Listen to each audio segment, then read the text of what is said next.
We acknowledge the traditional owners of country throughout Australia and recognise their continuing connection to land, waters and culture.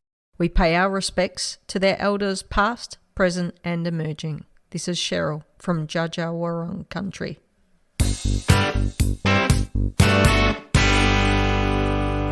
Hey everyone, my name's Cheryl Downs. I'm your host tonight of Beyond 90, episode 100. And I like to say that we've always got a couple in our pocket because we've done lots of extras, but it's exciting to see that the podcast has been going so long with so much support from the people that listen to it. But also for me, so exciting to have so many co-hosts and so many amazing guests. So just before I introduce my co-hosts, I might jump straight in and introduce our guest for tonight, Matildas Cap number 100, Kristy Moore. So congratulations, firstly, Kristy, for, cap number 100. That's a terrific effort, but we'll go into a little bit more detail of your story as well along the way. But firstly, just thank you for joining us. Thank you for having me. Brilliant.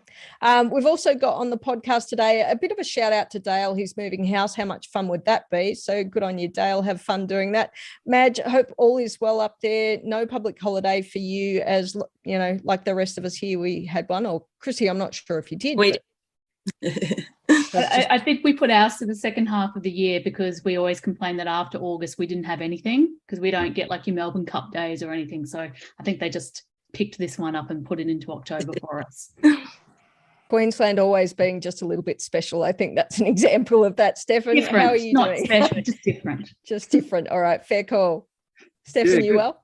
Yeah, good, thanks. Happy 100th, everyone. I was quite a long time listener of the pod before I ever imagined to actually being on it. So it's quite a landmark, and congratulations to you, Cheryl and Eric, and everyone who's been on board all this time. And it's a special evening, and it's great to have you on board too, Kristy.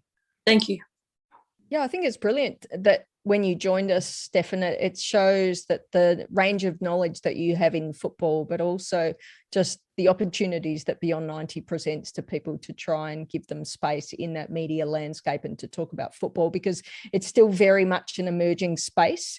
There's another excellent voice in football that I haven't introduced yet, but Eric, hopefully you've been busy with some NPLW calls or other football during the week. Yes, so I did call a NPL women's game yesterday, which I think we'll cover later on, but yeah, usual busyness. Cheers. All right. Well, thanks very much, Eric, for that level of excitement there. I'm almost falling off my chair. But anyway, let's go back to Kristy. Kristy, we've got a bunch of questions for you. But firstly, I think the number cap 100 is an exciting number because it probably gives you a fair amount of visibility as well. I've seen a couple of posts where they talk about 50, 100 and 150, but even more so for you, you've got some extra backstory in that you've played internationally for England as well. So, you're just putting all the markers out on you, all the spotlights. Well, it's funny. I didn't actually know until a few years ago that I was cap 100. I think there was a story that ran or something that was posted, and that was when I was first aware that I was that number 100. So it's it's quite a cool number to have. So I'm happy with that. Yep, I'd be happy to have any number as a Matilda, but number 100 is pretty good as well. Let's talk a little bit about your history, and I haven't got everything here, so feel free to fill in the blanks. But for the Matildas, you debuted in 1997 and you played with the national team until 1999. Your grassroots club was Elizabeth Vale. Are they still around? Correct. That's one of the questions I like to ask. Yeah. They are still around. Actually, they just had, how many years was it? They had a ceremony of their own and I popped in to say hello. So that was quite cute to go back to the club where it all started when I was 4 years old. So no, it was, so they're still going, which is, it's good. Gives a lot of kids, in those areas, a lot of opportunities, which is really nice. Brilliant. 9 appearances for the Matildas, 7 A internationals, 2 goals. I don't think one of those goals was against Australia, was it? Oh, sorry, when you flipped and played the other way, I'm not sure how many goals you scored for England, but hopefully it wasn't against us. But no, it was obviously coming up through the ranks with Australia, the 16s and 19s, and then on into the seniors. I think times were a little bit different then because obviously I left Australia in 99 to go and play over in England, and it wasn't, things weren't streamed everywhere, and it was, I think, very hard for people to follow when you played on the other side of the world. So that made it difficult, I think, to sort of keep, and obviously expenses as far as flights and things like that when you're living, over there, and then, the training camps are here in Australia and things like that. It was different times back then, and it was very tricky. So yes, I did jump ship and switch over to my mother's heritage. Do you think sorry, this isn't a question that I've gotten written down, but do you think if you had have stuck around in Australia instead of going and playing internationally, that you would have been in a position to get more caps?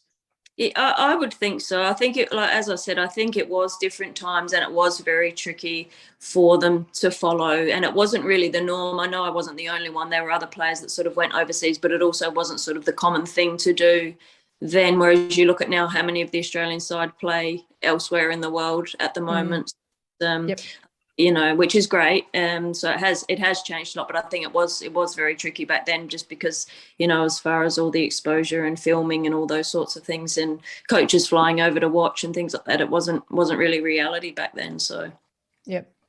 And for England, you debuted in 2002. You played with the national team until 2005, and you had 12 appearances there as well. I'm not sure how many other people have had games at international level for more than one country. Maybe that's a question for Dale. He seems to be one of our best sort of expert on those weird kind of questions. You're also in the Hall of Champions for Football South Australia.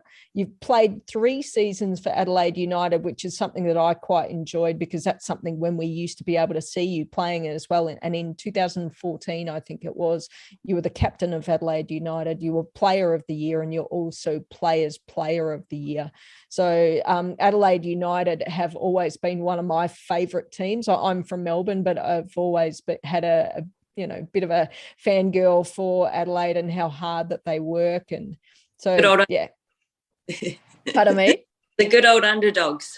Yeah, I think so. And geez, I just can't remember how many games I would watch them play, and they were always so close to getting the 3 points, but never quite close enough. And that winning mentality is something that they've just been growing each and every time. And just to finish off a little bit of the background about yourself as well, you played in Norway's Toppserien, and I've written that specifically for Steffen because I think you two will probably just have a bit of a gas bag about that kind of thing. And then you also played for Fulham back in the days when I think, and correct me if I'm wrong, but Fulham was one of the early fully professional teams, but then it changed and they're not fully professional now. Is that correct? Yeah, so at that time we were the only fully professional team in Europe as far as I was aware, and that was when Al Fayed had the money into Fulham, and he proposed the 3-year deal with Fulham, and then if England went to a fully professional league he would continue it on, but if England didn't go to a fully professional league then he would pull his funding. So unfortunately it was still a bit early days for England, and we had a great time there, but then when that came to an end, the players just dispersed really, and he pulled his funding, which was a shame. But it was an amazing opportunity, doing things with the men's team and training during the day and training twice a day and things like that. It was it was really good, and especially for me that was my first experience on the professional level like that, so it was great. Yeah, really good to hear that so early that there were things happening, and maybe if football had have accelerated from that point would be much further forward than what we are now, but we're definitely accelerating now. It's just the journey was a bit delayed for some of the areas. All right, that's kind of the introduction. We've thrown in a couple of questions along the way as well, but maybe just a nice easy question to kick off with. But can you talk a little bit about your early football journey? Because one of the things I read was that you're a bit of an AFL fan as well. You wanted to play AFL, but you got into football, which is very thankful for us. I love AFL footy as well, but great to see you playing football. And with your mum's side of the family, you had that English heritage. Is that where it started? Because my dad was English, but he never got me into football until way too late, in my opinion. Yeah, I did want to play Aussie rules, and fortunately really now, but at that time they said because I was a girl they weren't happy with me playing. So at the same club at Elizabeth Vale they had the football team there, and that's basically why I started playing, and then it just went from there. Playing each year, I was the only girl in the team every year with the boys, which I think was great for my development. It really helped. You have to be quick and you have to be strong and get up and brush yourself off and all that sort of thing. And back then, everyone would be like, well, girls don't play soccer and things like that. So it sort of just urged me on even more to want to do big things. And I think I used to watch a lot of football as well, and I just always wanted to go overseas and play. I did want to play for Man U because that's my team, but unfortunately they didn't, at that time there wasn't a professional team for them. So no, it was I tried other sports along the way as well, but if anything sort of clashed with my football, then that went out the window and football stayed. So I think I knew from a young age that was my thing. We're pretty happy with that. Madge, do you want to throw some questions in? Because I'm conscious I don't want to monopolise all of your time, Kristy. Yeah, sure. I think sort of saying that you had that fantastic experience with Fulham and a professional environment. So early on, you were able to experience, as a standalone team playing in the English League. What was it like then coming back to the W League at its early stages? How did the W League stack up between what was sort of happening in the UK in your experience? So back then, I didn't sort of have a lot to do with the W League. It was more sort of at the end of my career. But being able to see from my sassy days back in the 90s before I left, compared to when I came back to play for Adelaide United, you could see that it had come on in leaps and bounds, a lot more professional atmosphere, and I think it was, and so many more players, and attracting international players as well, which, obviously back when I was playing that didn't happen. So just seeing some of the talent, not only the sort of the local talent, but also the fact that they could attract some of the, some really good international players as well. So it was really good to see the growth because it was obviously hard to keep a track when I was away. So to come back and actually see it and experience it for myself was really good. Quick question from me before I throw back to the guys, and I'm sorry for jumping in, but when you played for Adelaide United in 2014, as an example, I'm just trying to think how old Chids was. Did you play with Chids? You would have played with Rachel Quigley, I would have imagined, and a couple of other quality players. Yeah, I did. Yeah. And Quigs, I also played a little bit at Metro as well, club level, when I came back, because I was playing there for a while, and she played a little bit there too. So it was really nice, and to see, the talent that has gone on and just how much the development, it was just amazing to see. And so many of the girls really determined as well. And now having, I think, those clear pathways, whereas, as I said, back when I was young and everyone telling you that, women don't play football, but now you've got role models to look up for. You've got clear pathways to go for. You can go and be a professional athlete and live off of playing the game that you love. I think that just really helps inspire a lot of younger players now too. So, Steffen, pretty much time to give you some spotlight, and you can go and talk about Norway to your heart's content or until the podcast expires anyway. In Norwegian? No, just kidding. No. Oh, yeah. Well, that's a good question because you played there for 10 years, didn't you? So how's your Norwegian? It's a bit rusty, but it's pretty good. There you go, Steffen. Go for it. Mine's terrible. Yeah, 9 years in Norwegian football. How did you end up there? So when I played at Fulham, we had a Norwegian coach, and then he had some connections there, obviously. So that was how the connection started. And then the coach from up in Tromsø came to have a look and meet a couple of us, and then it went from there. But it was very interesting from living in London to moving to Tromsø, which obviously is right up north past the Arctic Circle. And I think at that time the whole area had a population of 60,000. So to move from London, where everything's happening, to a small island was it was pretty amazing though. It's a very beautiful place and really nice people. So just took a little bit of adapting with the whole 24-hour daylight and 24-hour darkness in the winter. I've made a visit there too, and I can absolutely agree with how beautiful the place is and how lovely the people are too. So, yeah. So, when you started there, you played about half of your 9-season stint with a mid-table side called Fløya. How do you pronounce that? Yeah, Fløya. Yeah. And that was around the era of the Ansett summer series in Australia had come to a close, and there was that little gap before the W League really started. But in your second stint, you had a really successful time with Stabæk, and winning the league in 2010. Yeah, and qualifying for Champions League. So that must be a wonderful memory for you. Your time there in particular.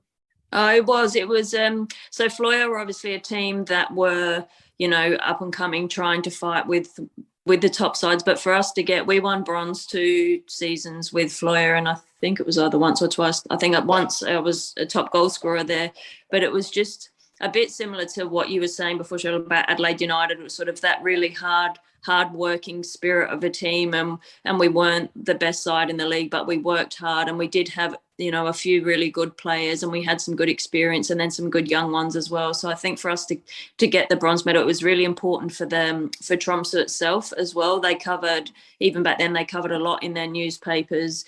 You know, that the women's football side was very big for the community as well, and you would see, you know, so many people come out to watch. And there was actually a young girl that used to come out and watch me. It was my nursing teacher's daughter, and she was about 5, I think, when she started coming out to watch me. And I think she's playing in the Norwegian under 16s or something now, or under 17. So it's you know, you can see those kids that it really means something to them, and it was it was a pretty good experience. So, but then obviously with Stabæk, we had a lot, probably on paper, a lot better side. So I think there was, you know, a higher expectation on us as a team in Stabæk, and it was the same thing, a very professional setup and a really good bunch of girls and good coaching staff. So. Were you aware over the 9 seasons that more and more Aussies were coming into the Nordic football scene? Yes, because I had certain things on Facebook, and obviously with connections, football's a pretty small world in that way, women's football. So, I did see other people coming over and things like that, and I think it was a really good league to test yourself in as well. You know, it's physical. It's has some really good players playing in it. So it's and obviously the weather as well is a big challenge when you're not used to playing in those sort of conditions too. It's sort of, you know, you're training in minus 16 degrees, and they're like, oh yeah, if it gets to minus 18, we'll cool it off. It's like, so it's you know, it's all those mental battles and being so far away from home and things like that. So yeah, definitely gives you a challenge. What was the length of the season back then, Kristy? So I would come home every Christmas, normally for anywhere between, it was about a month to 2 months. So it started up like March. We would always go to Portugal for like or Spain for like a pre-season thing, and then it would start up March, April time, and then go to like October, November time. So it was quite long. Your record at Stabæk was quite incredible. It says in Wikipedia that you scored 58 times in 84 appearances. So that's some serious numbers. So what was it about the setup there that allowed you to perform that well? Was it just a rapport you had with some particular players, or was it just a professional setup there? I think it was a bit of both, especially the players that I had around me, just some really good quality players and some very good experienced players. Like there was obviously a lot of national team players in that side. And then as far as the younger players that came through towards the end of my career, I mean, you had Carolina Graham Hansen, she's playing, you probably know who she is, and Ada Hegerberg. She's a decent player.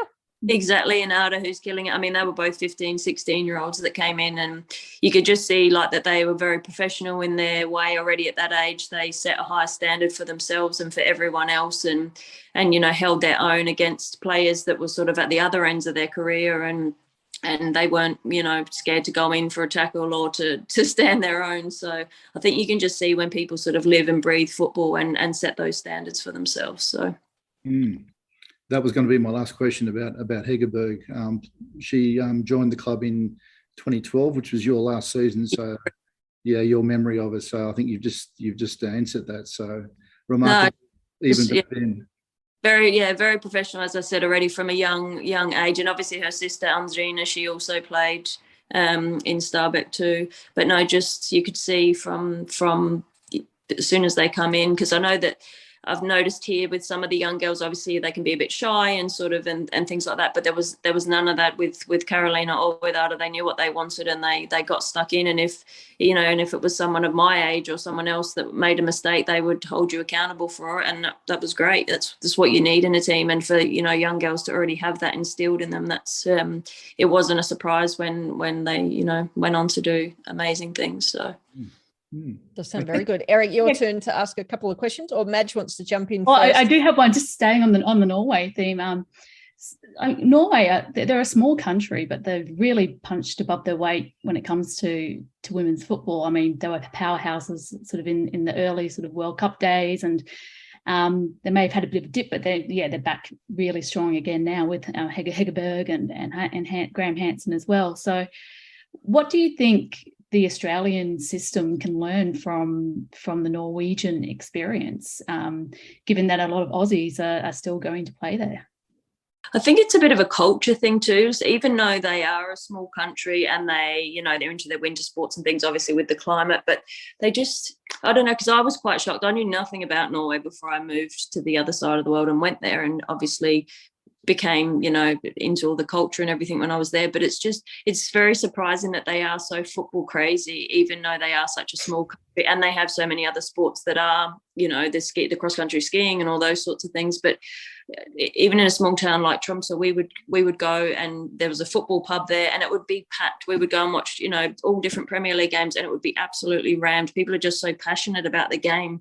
I think here sometimes because we've got Aussie rules and we've got rugby and cricket, I feel like sometimes it's that passion that lacks, because we're not, it's not like the top priority, the sport here. The same as when you go to the UK and people are just absolutely, crazy fanatics of watching football and following it. I think it's, I don't know, it's hard to put the finger on it. But I mean, I think we are definitely going in the right direction. Things have changed so much. And like I said, for me to, see it over the past 40 years or however long ago it was when I started playing, it is incredible how much it has grown, and everything is growing in the right direction. But I'm not sure how you sort of changed that thought process for people and that passion and that culture, because it's something, I don't know, it's something like almost that's instilled in you, I think.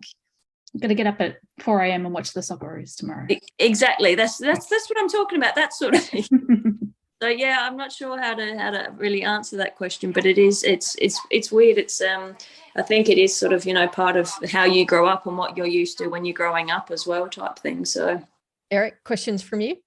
Oh, so it's something that was it's not my question. It's something someone else put in the show notes, but still very intrigued, because apparently you studied nursing during your playing days. So Yep. So there's a bit of a two-part question. Firstly, is that like a field you're still involved in? And I suppose the second one is, it seems to be somewhat common for footballers to also study nursing. I think the most famous example would be Casey Dumont in Australia, who's a nurse. Yeah. So do you have any idea why footballers tend to be drawn to nursing? Definitely not for the pay. No. No, I'm not sure. I just knew I needed to get some sort of career before I stopped playing, because obviously I wasn't going to be able to retire for my millions.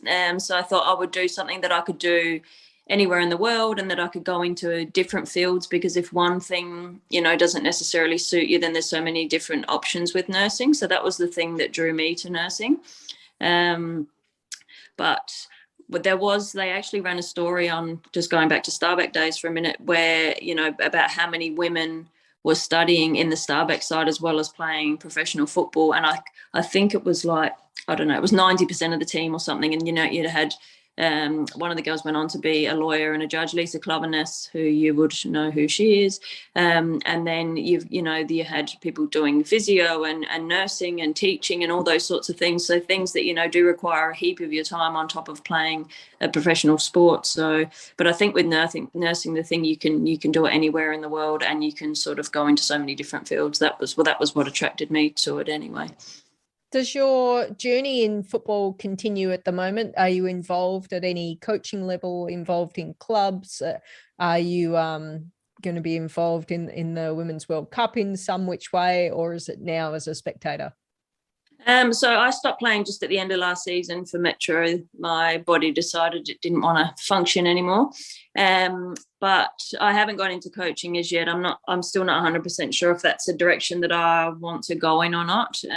My 6-year-old and shift work keeps me pretty busy at the moment. So watch this space. Not sure yet as far as the coaching side. I'm not saying never, but just not at the moment. It's sort of nice just having that break for the first time in a lot of years of not needing to be at training every night or be at the gym, or so it's sort of nice just to take that bit of time out and take a step back at the moment, I think. And if we can ask a family question, has your son got a better left foot or right foot? Righty, definitely a righty, but I'm not sure if he's into the whole team sport thing. He did play last year, but Yeah, I don't know. I think he's going to be more of an individual sport person, but we'll see. Fair enough. My last question that I've got, I'm not sure if anyone else has got a question, but it was more about the coaching differences around the world. And Australia, I think we punch reasonably well in our weight class, in that we've got someone like Tanya Oxtoby, who's doing some coaching off with Chelsea. We've got Joe Montemuro, who's coaching, has coached in Arsenal and is now off coaching in Juventus. So, and if you talk about men's football, there's some other ones as well. What was your experience with the coaches, whether or not you were here in Australia or you were playing overseas with Fulham or in the Toppserien? I think I was pretty lucky as far as coaching goes. Obviously, getting involved with Sassy, in the teenage years, we were pretty lucky there, because at that time, that was, something new and exciting, having the Sassy program and having, specialists around us to help with all different aspects of our game. So I think we were pretty spoiled for choice back then. And then I think going overseas, obviously having been introduced to the Norwegian coach at Fulham, and then sort of, following on into that with going over to Fleuer, it was a pretty good standard of coaching. And I think even as far as my junior days, I think I've been pretty lucky on the coaching side. But it's also to coaching people that really have that passion and want to go further. I think that makes a huge difference too. And having, being surrounded by professional athletes too. I think that was just, this isn't on your note, but just one of the first things I noticed going over to Norway, the players that didn't play, that were on the bench for the entire game, for example, when the game finished, they wouldn't sit and whine and, about not playing. They would literally get up and start doing interval training across the pitch because they hadn't played a game. And I would look at that and think, that's, wow, that would never have happened like back home, or even in Fulham to some extent. But just that mentality of, okay, I need to make sure I'm staying in shape and that I'm sharp and ready for when it is, my opportunity, whether that be next week or in 3 weeks' time. So I think, that sort of mentality, those players are definitely easier to coach as well. So it makes a coach's job that bit easier, I think. Thank you very much, Kristy, for indulging us and answering all of our questions. I think the parting memory that I would kind of say is just from, and unfortunately not being able to watch you play during the Matildas, the experiences that I had were basically that you were such a leader on the field. And I think you've really contributed to football, and the way that Adelaide has probably stepped in and stepped up into that space as well. I think you're a big part of that. So you've definitely got a legacy in football, and we're really pleased to have had you on the podcast. So thank you very much. No worries, thank you. And thank you all for having me. Oh, Thanks, you're Kristy. welcome. Oh, well, that was very special. Great to talk to a Matilda. Great to talk to Cap number 100 as well. It means that we're doing a great job getting through so many of the Matildas. We've still got a backlog that we need to catch up on. So if any of the previous Matildas prior to when we were doing this way of working, don't worry, we'll come back and get you. Eric, I feel like we'll give you some game time at the moment. Come off the bench. Talk to us about the Matildas squad that was announced for the upcoming matches that we've got against Spain and Portugal. Well, I was doing a breakdown of where these players played. And for those of you that remember Tony Gustafsson's words about how you have to be playing overseas, it's potentially good for that there appears to be a bit of a backtrack on that, because I have counted, 8 players in the 24-player squad for the games against Spain and Portugal who are currently playing in Australia. So 6 from NPL New South Wales, one defender very close to my heart from NPL South Australia, and 1 from NPL Queensland. So it's an interesting one. We will see there. I mean, especially in the game against Spain, these players are definitely being chucked in the deep end in terms of international football. But I say it will be the quickest way for them to learn. Not entirely sure, given the way Spain are, it'll be the most fun way to learn, but we'll see. But of course, I just want to talk about Matilda McNamara, the star of Adelaide United and currently playing with Adelaide City in NPL South Australia. I'm absolutely delighted that she's received this call-up, and observing the way that she's grown as a defender just over the last few seasons with Adelaide United. And I think, from memory, although it might be a little bit off on this, she basically earned a start in the 1920 season toward 2019-2020 season towards the end of that, and pretty much hasn't missed a minute since, whether it was the rest of that season or the following 2 seasons, which shows you how highly she's rated by the Reds. So hoping that she gets some game time and makes her international debut. And of course, I mean, her name, Matilda, it's just perfect, isn't it? It's just perfect that Matilda McNamara's in this squad. I might. Good if she put her first name on her top, right, on her kit. Oh, so I mean, exactly the same thing, Cheryl. So some of the regulations, like you see that, like, so we're going Brazilian footballer kind of thing, like Marta. It's just like she's just Matilda. I mean, I definitely do not hate it. But good, actually, Madge, I've also done the state-by-state breakdown, and it's for once, it's not a chance for me to be smug. It's a chance for you to be smug. 11 out of the 24 are from Queensland. And that, I mean, that sounds right for a senior Matilda squad, to be fair. Oh, yeah. Look, I mean, it's always nice to see, but, you know, it is a national team. So we like to see, you know, representation from everywhere. It's everyone's team. So I don't think we should get too competitive about these things. Be nice and magnanimous. I can't say that word. But yeah, no, it's good to see. But I guess I'd probably just like to talk about. I guess a few people were shocked. I was a little bit shocked as to how many of the senior players weren't selected for the squad, given that we are playing a country like Spain. But I guess, you know, it's the opportunity to give some of our players a good rest before we really ramp up.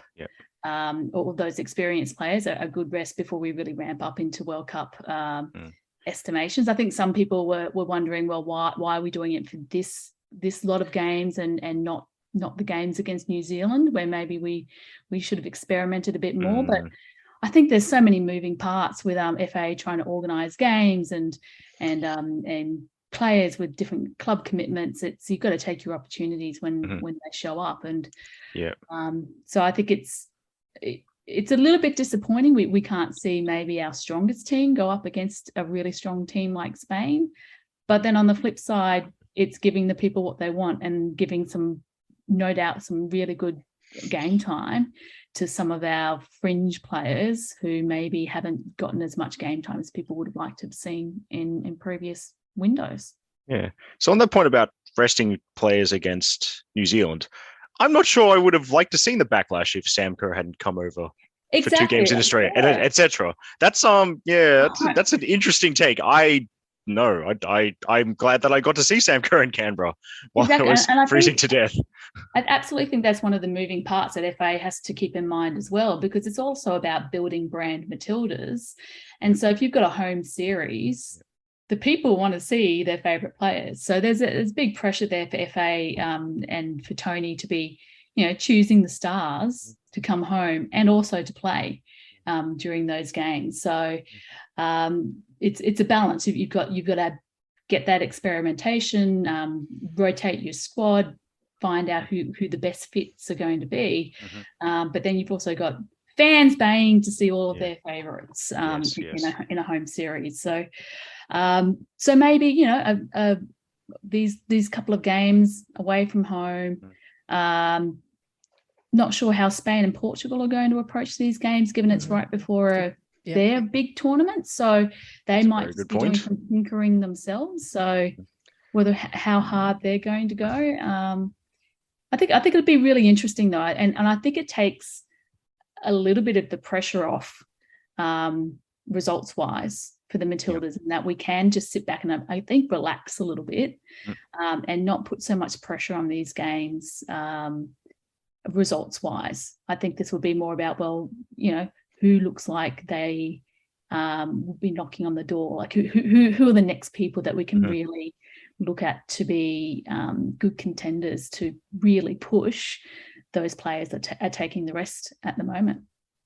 Yeah, and also the rest. Oh, sorry, Cheryl. The rest. This is the perfect time to rest the likes of Sam Kerr, and they will need it before. They need a rest at some point before next year's World Cup. So I like the timing. Just the timing I don't like is there's a game against Spain, but I think really if they don't rest now, if the big stars don't rest now, I see major issues at some point. So I'm glad they're doing it now.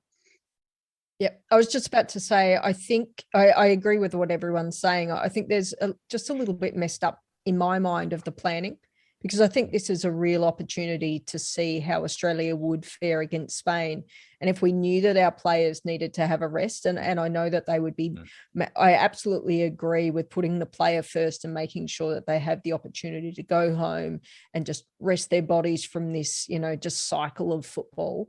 But why would you then plan for such a big match coming up? Surely they would have had some inkling that this is going to be the state that the key players would have been in at that point. And if that was the case, this is, I'm not saying it's a wasted opportunity, but from both ends, you look at, put our best side against Spain and see how we fare and see what we need to adjust to do better. And then the other side of it is putting in some of these players who haven't had as much experience and how that might be harmful to them, to put them in a situation where they've got a bit more of a chance. We don't know what the team that Spain will field out there, and it could be that they end up doing something similar, who knows. But it just seems like someone was planning this way, someone was planning that way, and the road didn't join up. That's kind of what it feels like to me. That's a fair call. And it's interesting because, of course, you can't just pick any European team you want. There's so yes, that's a very good point, Cheryl. I also wonder, not that I know the ins and outs, like I feel like most they might have been a bit limited in terms of who to choose, just because, of the Euros, as Madge mentioned. Yeah. So, Steffen, your thoughts? Yes. Oh, yes, please. And Steffen, please gloat as well, because where are my notes? 6 players based in Sweden and 2 players based in Denmark. Yes, so a few of them have been in the fold recently, but the one that particularly pleased me to see her back was Angie Beard. I know that Claire Wheeler just got the Player of the Year award for Fortuna, but geez, I tell you, Angie wasn't far behind her, appearing in a whole lot of team and teams of the week and the month. So I think that's just reward for a couple of years of just quietly putting the head down and putting in some hard work, and so I'm really pleased about that. But look, I have a question mark around Chloe Lagarza. I take it it's too soon? I believe. Oh yeah, she did it in September against Ireland. So yeah, that's too soon. Yeah, sure. Okay. Unless she's some kind of miracle woman, but even then, I think that's just, even if she was able to turn while running, I think it's still 9 months is too risky. Yeah. Okay. Would have been nice to see her, but yeah, there'll be other opportunities for Chloe. Yeah. Be interesting to see what the potential starting lineup would be out of this. And we talked about Matilda McNamara at the start. And I don't know whether or not she would be in any kind of situation to be a starting position, but coming up against Spain, if we haven't got a really solid defence, and I don't know if we'd play 3 at the back or 4 at the back. Part of me hopes that we would just play 4. Otherwise, I think there might be too many. I feel like I want to play 10 at the back against Spain, but that's enough. Yeah, I think that's 10 plus 10 defenders and a goalkeeper. Counting through the defenders as we speak. So I think that's our pod title: 10 at the back. Six players listed. 6 players listed as defenders, but of course, there's versatility involved. But you think Claire Polkinghorne +3 for the starting lineup? Yeah, and look, I guess who I'm really happy to see there, and I really hope does get some game time this time, is Winnie Heatley. Yes, please. I'd really love to see Winnie get I think she was in for, I can't remember which games it was. It may have been. I squad for the game against Ireland and Asian Cup prelim squad. She was one of the players that got cut. Yeah, so it'd be great to see her get on the field this time, and I guess also it was going to be an issue anyway. But I'm assuming Charlie Grant's probably going to get the Ellie Carpenter shot, I guess, at the Ellie Carpenter position. So in a way, that's something that was going to have to happen anyway. So it'll be good to get some minutes into some of these players that we would expect to be, backups and challenging those first tier players. So absolutely looking forward to Charlie getting some extended game time. Getting in early for potential Queen of the Week as well. So Lydia Williams is on 99 caps at the moment. It's coming up to 100. And then the other really positive story, and I haven't seen anything of Peninsula Power recently, but Larissa Crummer, after a really horrible run with some injuries and whatnot, it's nice to see her get some space in there. Oh, wait, Peninsula Power. Larissa Palmer plays for And Courtney Kapalava. Vine. Yeah. Courtney Vine is a It's Peninsula got- Power. They're, Peninsula I Power. have they're a- both, they're both It's pen got both. power. Are they both alum. pen powers? Okay. Yeah. Yep. Okay. Yeah. Well, great.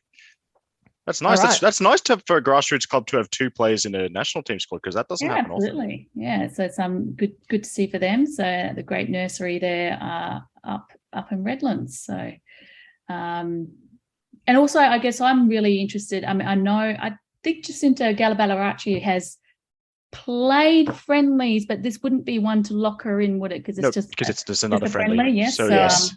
So it's a bit of the Mary Fowler conundrum again.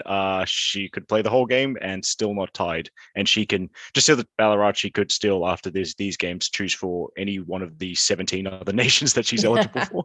Well, I mean, this might take us into one of the other squads that have been announced. So Jacinta was also named in the AFF. The preliminary 35 squad. Quite a few players. Yeah. There's a bit of overlap here. Yes. Yeah, there's a lot of overlap here and then that one overlapping again with the young Matildas. Now, would that count as a? That's if anyone has if anyone has a Football Australia contact, I'd love to know for eligibility. And locking it in. Whether a sub confederation tournament. The Southeast Asian Championships would lock a player in. That's actually a great question. So Someone remember that question, then we'll ask our contacts along the way. We better keep the podcast moving along. We'll come back to Spain and Portugal matches for Australia in another pod or so time because it's not until Sunday the 26th of June is the match against Spain, and then the following Wednesday we're playing against Portugal. But there's I think since the last time we chatted, a couple of matches have been announced and it's too early to go and get your tickets right now because they're not on sale and we don't know the times and we don't know the venue for the first game. But the Matildas have been announced to come up against Canada in a 2-match series on the 3rd of September and the 6th of September. Canada ranked 6th at the moment, which is a space that Australia was occupying not too long ago. So it'll be a really robust kind of get together. The second match is at Allianz Stadium, big opening kind of thing, but whatever, it's in New South Wales when we're getting something in Melbourne or Queensland but I'm picking that the first match, this is just an absolute guess, but I'm thinking maybe it's in Canberra, so that should make Steffen happy. And don't know if it's true. Steffen, do I need thermals for Canberra in September? Yes, surely. Maybe. Yes, that's a yes. I'm from Sydney, so that's a yes. And I just want to know because I need to book flights, so yeah. Get it confused. But what I really like about the Canada game is they're a really strong defensive team, and I think we've had our issues breaking down strong defensive teams. So I think that's a really good. Olympic champions as well. So that's with that courtesy of that strong defense. Yeah. Very so true. I think it's a great team to play against at this stage in our preparations. There's plenty more football that's been going on as well, so we better keep moving. There was a match for the young Matildas. Who wants to talk to that one? Shall we throw Eric in there? Do you want to talk about New Zealand versus young Matildas? Yes. Yeah. So it's a bit confusing. So just to explain this to people, so as you know, the young Matildas are under 20 side and the junior Matildas are under 17 side. New Zealand goes the other way around with the naming of their team. So their under 20s are the junior football ferns and their under 17s are the young football ferns. So anyway, just to explain that, just in case you see that somewhere else. But New Zealand under 20s defeated the young Matildas 2-1 in a game played at Auckland, and sadly it was not streamed. The fairy godmother of Australian football, Anne Odong, put out a tweet. Match wasn't streamed for high performance reasons in the lead up to the under 20 Women's World Cup. So that's a bit unfortunate, but let's dissect that. What does that mean? And going back to the last podcast when I said, let's have faith and let's be optimistic and surely it will happen. Well, it didn't. So no one listened to Cheryl. I think that's fair warning for next time. But that sounds like to me that there were things that they were maybe working on in the game that they didn't want to be available to their competitors for the World Cup. And that's both us and New Zealand. That's how I interpret it as well. And both teams have decided that. So Australia scored in the second minute through Daniela Galic, who was impressive in the games Australia versus New Zealand games in April in Canberra and continues to impress, both for internationally and for Football New South Wales Institute. But there's the second half comeback from New Zealand. Tupelo Dugan scored the equaliser, and then about 10 minutes from time, I believe it was a Kate Taylor penalty kick. Of course, Kate Taylor so impressive over the summer in the A-League Women for Wellington Phoenix. Now, big thank you to Teo Pellizzeri, who sent me a message with the actual young Matildas starting lineup. So, I mean, I'm assuming that the order in which he wrote the names means something. So, in goal, Sally James. Back four from left to right, Jamila Rankin, Naomi Chinema, Ella Tonkin, Charlie Rule. Three in midfield, Hannah Lowry, Sarah Hunter, Daniela Galic. And then the front three, everyone's favorite photographer's daughter, Abby Lemon. So a young Matildas debut for Abby, the daughter of Kelly Lemon, friend of Beyond 90. Absolutely wonderful. And the other two forwards, Sheridan Gallagher and Katie Godden. So substitute appearances also for Alexia Apostolakis, Paige Zoyce, Alana Murphy, Janana Dos Santos, Briley Henry, and Holly Furphy. So, seeing as many players as possible, because I believe 6 is the maximum number of subs allowed, and that's what was used. So obviously it's a bit hard without footage, but some familiar names. Interesting to see that I speculated that Charlie Rule will be played further forward in this group of players, but they're still trying her at right back, which of course she was great at for Sydney FC. So what else stood out to any of you? This didn't surprise me at all, I have to say. Looking at the second game in Canberra, they pushed us all the way, were very physical, very organised at the back. And when I saw this result off the back of that performance in particular, and it's quite a similar sort of looking lineup we had on the park over in New Zealand. I can't say I was surprised. Yeah, New Zealand are a talented squad as well as ourselves, obviously, but they're quite mature in their outlook and the way they tackle the games already at this age. So it's good to see. Yeah, that's right. That's what I thought. The first meeting between Australia and New Zealand, where Australia won 6-1. Yeah, that was the outlier. That was the odd one. Yeah, different side, different lineup. New Zealand lineup for the second game, where quite similar to what we're seeing here.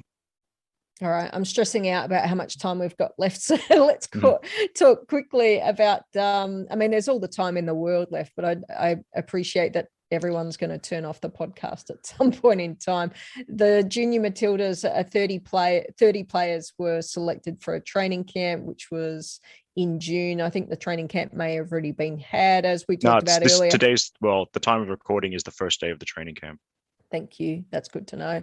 A 35-player squad has been announced for the Asian Football Federation ASEAN Games, or the Southeast Asian Games, I think. That's not it. The Southeast Asian Games has already been held. Sorry, it gets confusing. Thankfully, you have someone whose parents are from the Philippines here. So as it's a sub-confederation. So of course you have a confederation, the continental thing, like the AFC, Asian Football Confederation, and this doesn't happen elsewhere, but Asia, because of how large it is, it's broken down into sub-confederations. So AFF would be the ones for Southeast Asia.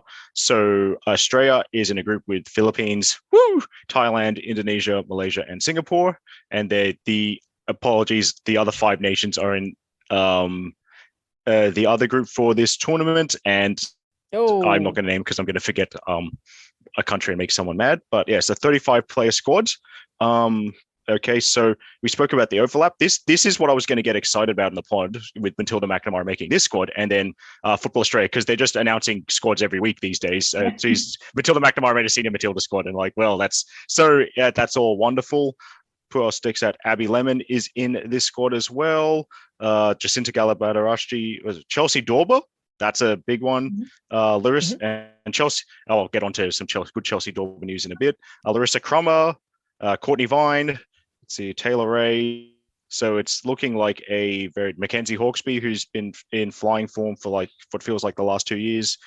Jess Nash, Charlie Grant. So Alexia Apostolakis, who was I believe born in 2006 and is already making a squad like this with players like Larissa Crummer, which is very, very impressive. Jada Wyman as well, who is still a young player, but because she's been around, people don't necessarily view her as such, but it's good to see four really talented young goalkeepers, the others being Annie Grove, Salah James, and Chloe Lincoln.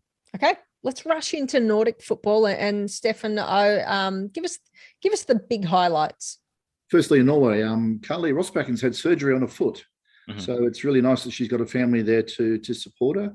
Her team, LSK Kavina, had a 2-0 win, and Fiona Wirtz scored again. That's 3 from 3 for Fiona. So doing just as well as she did over here.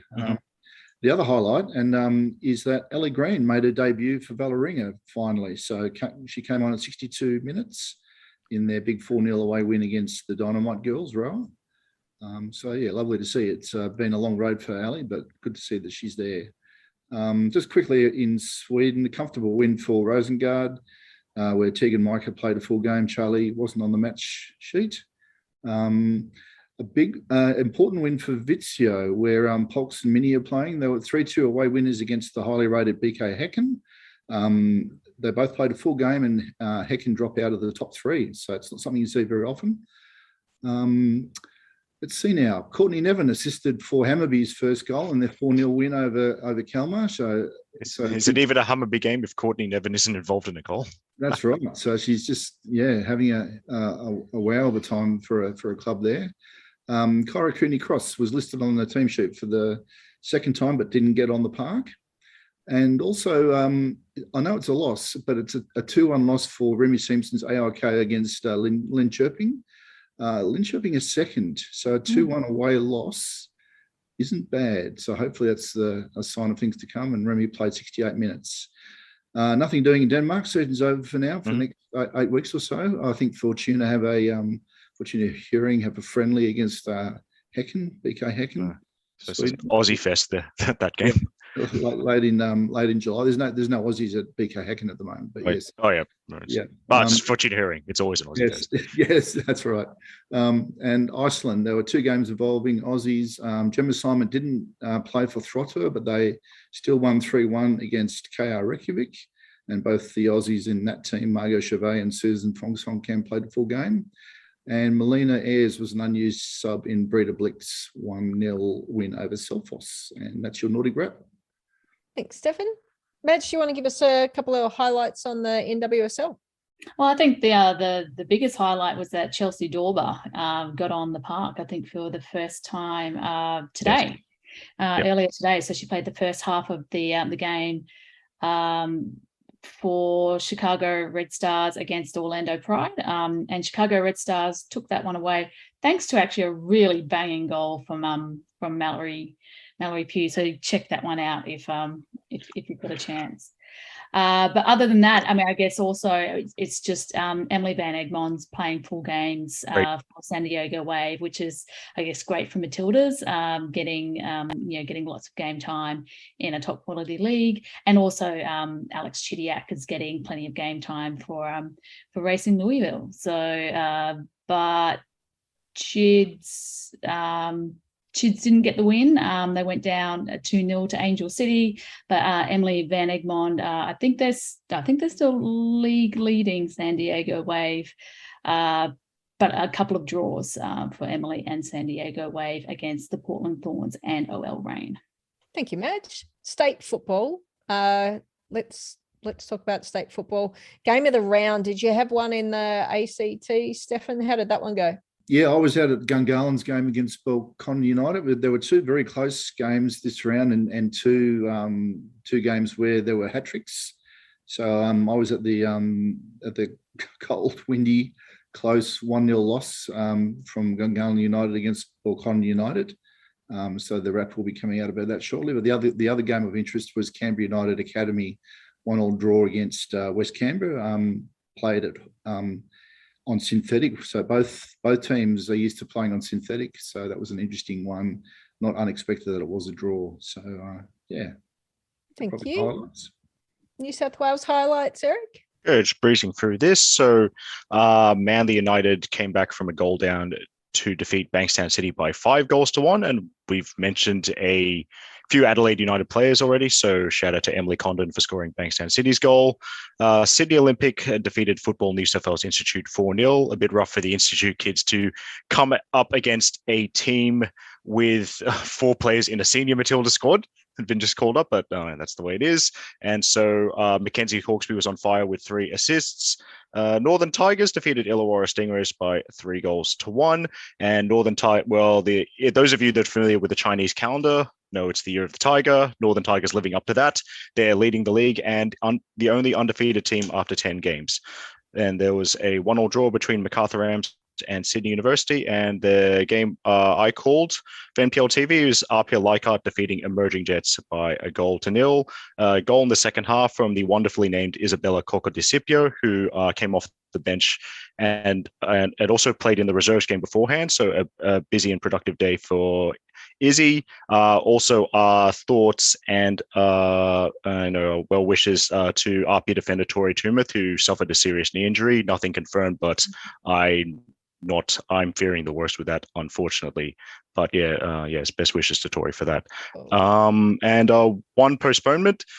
Northwest Sydney Spirit versus Blacktown Spartans was postponed to Wednesday, 22nd of June, because the Spartans had 9 players in Auckland with young Matildas. Thanks, Eric. Sending good thoughts to Tori and hoping for the best. Madge, for you, some highlights in Queensland football?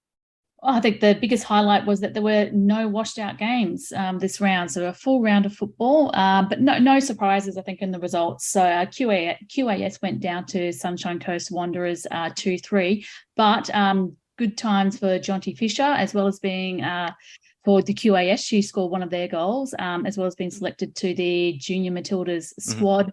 She scored an absolute banger from the close to the sideline, really acute angle, but right on the sideline, and just floated it over the keeper. Like, fantastic goal there.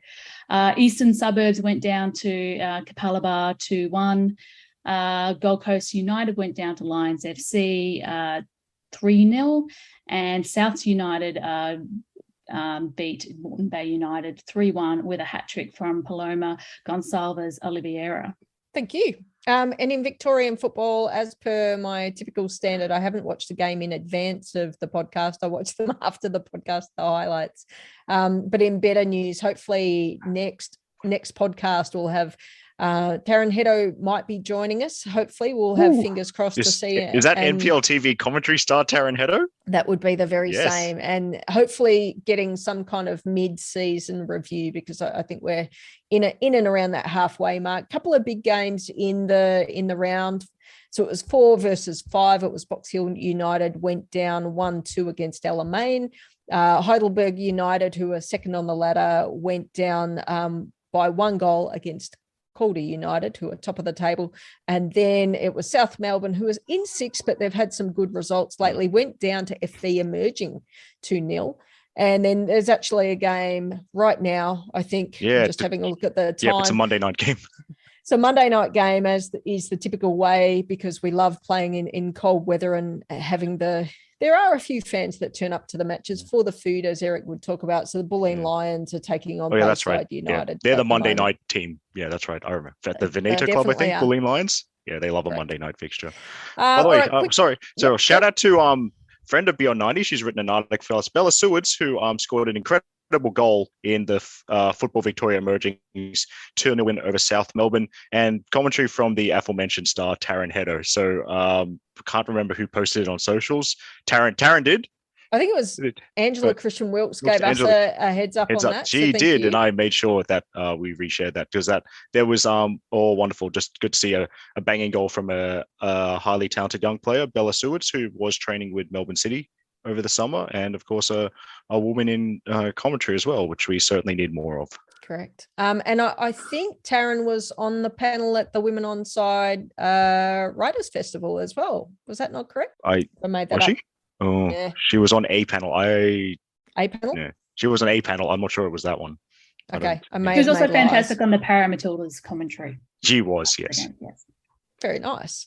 All right, Queens of the Week. I'm going to start off with you, Eric, because everyone knows who it is, I'm sure. Yes, of course, because I am like an open book when it comes to this. So yes, my queen of the week is one of the players that I never stop talking about.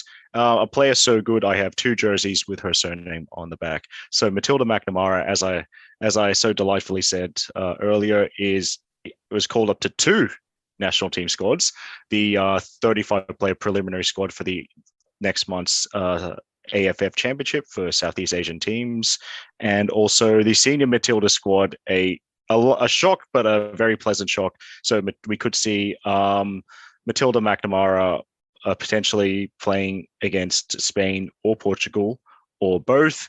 And she just one of these. She loves crunching tackle. She's great on the ball. She has a futsal background. She's really I just really love watching her play every time. So hopefully a player named Matilda in the green and gold, that would be wonderful. So fingers crossed that happens in a couple of weeks. Yeah, I'm going to go back to the Souths game in the NPL Queensland and the hat-trick hero there, Paloma Gonçalves Oliveira. So don't see too many hat tricks in the NPLW, but she also got it with an absolute bullet of a header off a free kick for her second goal as well. So great work there. I'm going to jump in quickly and Steffen can go last just because I always finish up and mix it up a little bit.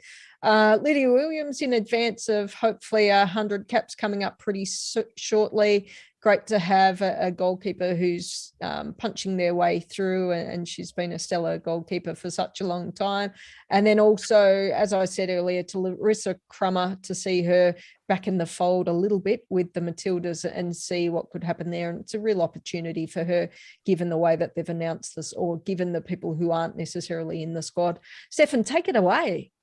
Yeah, it must be the week for Queen of the Week hat-trick heroes. So I mentioned there were 2 in the Capital Football competition on the weekend. So shout-outs to Jamie Berkeley for Canberra, Croatia, scoring 3 against Wagga, and Tiana Miro, who scored 3 in their game on the weekend as well. And she's having a purple patch, having just come off the player of the match performance in the Federation Cup. So playing with a lot of confidence, Tiana, and really good to see. So congratulations to you both. Brilliant. I think that pretty much wraps us up. It's been a nice big podcast up to cap number 100. It was absolutely terrific to have Kristy Moore on the podcast. Cap number 101 is Ish Ferguson, which is a player that so many people would be familiar with. I haven't yet reached out to Ish, but we'll see how we go. I know that Fatty's hanging out with her at the moment, so we'll see if we'll see how our connections can work out with that. But I'm really enjoying giving some opportunity for the Matildas to get some visibility again for what they've contributed to the game. Thank you to all of you. You also contribute to the game in different ways, but it's a big family and I love it all. So thanks for being on the podcast. Thank you everyone for listening as well. I can't remember whether or not we did reach out for anyone to ask us questions on cap number 100. If we didn't, we'll go back to our Slack channel and see who was responsible for doing that. But we're always happy to take questions from anyone that listens to us, and we're happy to have more and more guests. So let us know who you want to hear from. All right. Thank you very much, everyone, for being part of the journey, and we'll talk to you again next week.